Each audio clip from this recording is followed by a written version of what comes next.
নমস্কার বন্ধুরা, job in YouTube চ্যানেলে তোমাদের সকলকে স্বাগতম। তো বন্ধুরা, পোস্ট অফিসের তরফ থেকে জিডিএসের উপর কিন্তু আরও একটি বড় ভ্যাকেন্সি জারি হয়ে গেছে। সেখানে ভ্যাকেন্সি অর্থাৎ সেখানে কত পোস্ট রয়েছে, ঠিক আছে। তো সেখানে কিন্তু একটা হিউজ পরিমাণে তোমরা পোস্ট দেখতে পাবে, 35,120 কিন্তু পোস্ট রয়েছে, ঠিক আছে। এবং এটা হচ্ছে কোন কোন পোস্টে এখানে এই ভ্যাকেন্সিটা টোটালটা কিন্তু এখানে অ্যারেঞ্জ করা হয়েছে, সমস্তটাই কিন্তু আমি এখানে ভিডিওর মাধ্যমে তোমাদের সঙ্গে আলোচনা করব। তো তোমরা যারা যারা কেবলমাত্র মাধ্যমিক পাস রয়েছো, ঠিক আছে, শুধুমাত্র মাধ্যমিক পাস, কোনো রকম পার্সেন্টেজ তোমাদের এখানে দেখা হবে না, শুধুমাত্র মাধ্যমিক পাস করে থাকলে কিন্তু তোমরা এখানে আবেদন করতে পারবে। তোমরা কিন্তু সকলেই জানো যে জিডিএসের চাকরিগুলো কেমন হয়, পোস্ট অফিস জিডিএসের কেমন কেমন চাকরিগুলো হয়। সেখানে তোমাদের কিন্তু খাটানো বেশি হয়, ঠিক আছে, কিন্তু স্যালারিও কিন্তু তোমাদের ভালো মাপের কিন্তু একটা স্যালারি থাকে, ঠিক আছে। এবং সবথেকে বড় যেটা বিষয়, তোমাদের কোনো তো এখানে পরীক্ষাই দিতে হচ্ছে না। তোমরা বিনা পরীক্ষায় শুধুমাত্র মাধ্যমিক পাসের সার্টিফিকেট দেখিয়ে তোমাদের যে মেরিট উঠবে সেই অনুযায়ী কিন্তু তোমরা এখানে চাকরি পেয়ে যাবে। তো এখানে আলোচনা করবো আজকে পুরো ভিডিওটির মাধ্যমে যে কোন কোন পোস্টে তোমাদেরকে নিয়োগ করানো হচ্ছে, ঠিক আছে, এবং তোমাদের এজ কত দেওয়া হচ্ছে, ঠিক আছে, সমস্তটাই কিন্তু এই ভিডিওটিতে আমি আলোচনা করব। তো তোমরা অবশ্যই কিন্তু ভিডিওটি স্কিপ না করে মনোযোগ দিয়ে ভিডিওটি শেষ পর্যন্ত দেখো।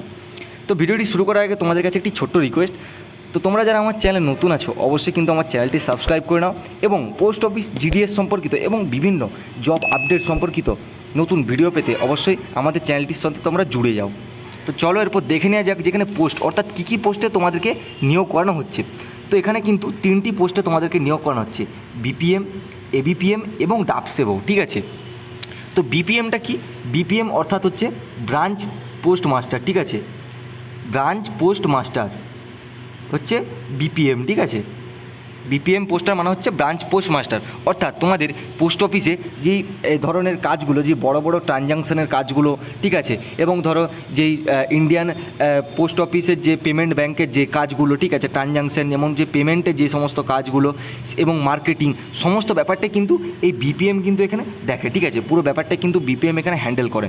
এবং বিপিএমের ঠিক পরেই যে পোস্টটা অ্যাসিস্ট্যান্ট ব্রাঞ্চ পোস্ট মাস্টার, ঠিক আছে, এই পদটা, এখানেও কিন্তু সেম তোমাদের এই ধরনের কাজগুলোই করতে হচ্ছে।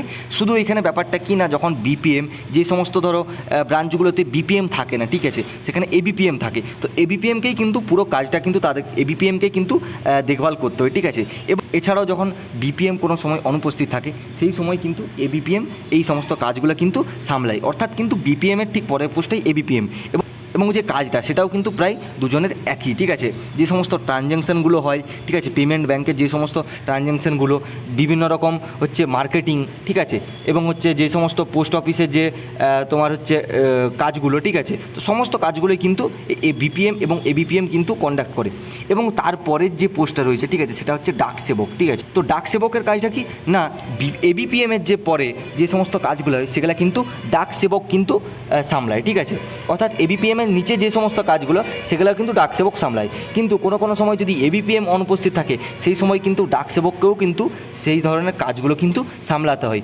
যেমন ধরো বিভিন্ন রকম স্ট্যাম্প দেওয়া, ঠিক আছে, বিভিন্ন রকম হচ্ছে তোমার এখানে যে মেলের এক্সচেঞ্জ, ঠিক আছে, এক ব্রাঞ্চ থেকে অন্য ব্রাঞ্চে পাঠানো মেল, এই সমস্ত কাজগুলো কিন্তু ডাক সেবক করে থাকে। মোটামুটি একটা ভালো মাপের কিন্তু এখানে কাজ তোমরা দেখতে পেয়ে যাবে। 3টা পোস্টেই কিন্তু এখানে কাজ করতে হচ্ছে, ভালো মাপের কিন্তু একটা কাজ করতে হবে। এদের ডিউটি আওয়ার্স কতক্ষণ থাকে না, যে কোনো সরকারি চাকরি অনুযায়ী এদেরও কিন্তু ডিউটি আওয়ার্স থাকে 8 ঘন্টা, ঠিক আছে, 8 ঘন্টা কিন্তু এদের ডিউটি আওয়ার্স থাকে, ঠিক আছে।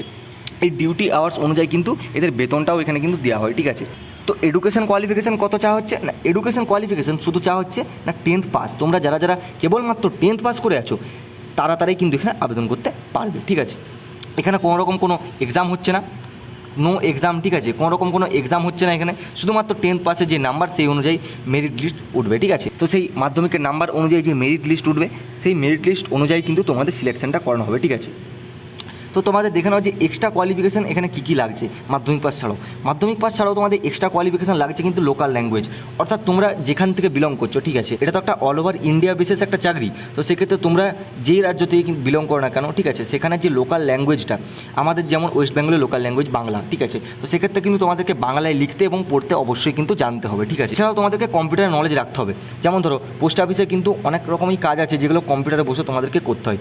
যেমন ধরো বিভিন্ন ট্রানজ্যাকশান সামলানো, ঠিক আছে, বিভিন্ন যে পেমেন্টগুলো সেই সমস্ত দেখাশোনা করা, সেগুলো কিন্তু বিভিন্ন টাইপিং করা মেল, সেই সমস্ত কাজগুলো কম্পিউটার ছাড়া কিন্তু সম্ভব নয়। তো সেক্ষেত্রে তোমাদেরকে কিন্তু কম্পিউটার একটা বেসিস তো সেক্ষেত্রে কিন্তু কম্পিউটারের একটা বেসিক নলেজ তোমাদেরকে জেনে রাখতে হবে।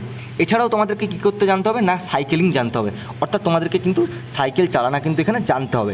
এই তিনটে কিন্তু এখানে তোমাদেরকে এক্সট্রা কোয়ালিফিকেশান হিসেবে বলে দিয়েছে যে এই তিনটে কিন্তু নেসেসারি, ঠিক আছে। 10th পাস ছাড়াও কিন্তু এই তিনটে এক্সট্রা কোয়ালিফিকেশান তোমাদের থাকা দরকার। তো এরপর দেখে নাও যে তোমাদের এজ কত বলা হয়েছে। তো এজ কিন্তু তোমাদের এখানে 18 থেকে 40 বছর বয়স অবধি কিন্তু ধার্য করা হয়েছে। এবং এই এজের উপর যে ছাড়গুলো দেওয়া হয়েছে সেগুলো একটু দেখে নাও। ছাড়গুলো তোমাদের ওবিসিরা যারা রয়েছে, তোমরা যারা ওবিসি ক্যান্ডিডেট রয়েছে তারা কিন্তু এখানে এই বয়সের উপরেও 3 বছরের ছাড় পেয়ে যাবে, ঠিক আছে। এবং যারা এখানে এসসি এবং এসটি ক্যান্ডিডেট রয়েছে তারা এই বয়সের উপরেও 5 বছর ছাড় পেয়ে যাবে। ইডাব্লিউএসদের জন্য কোনো রকম এখানে ছাড় নেই, ঠিক আছে। এবং যারা পিডাব্লিউডি জেনারেল রয়েছে তারা এখানে 10 বছরের ছাড় পেয়ে যাবে।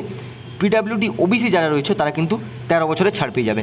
এবং যারা পিডাব্লিউডি এসসি এবং এসটি রয়েছে তারা কিন্তু এখানে 15 বছরের ছাড় পেয়ে যাবে, ঠিক আছে। তারপর তোমরা দেখে নাও যে এখানে স্যালারির ব্যাপারটা, তোমরা কেমন কি স্যালারি পেয়ে যাবে, ঠিক আছে। তো তোমরা এখানে পোস্ট ভিত্তিক কিন্তু স্যালারির ভাগটা রয়েছে।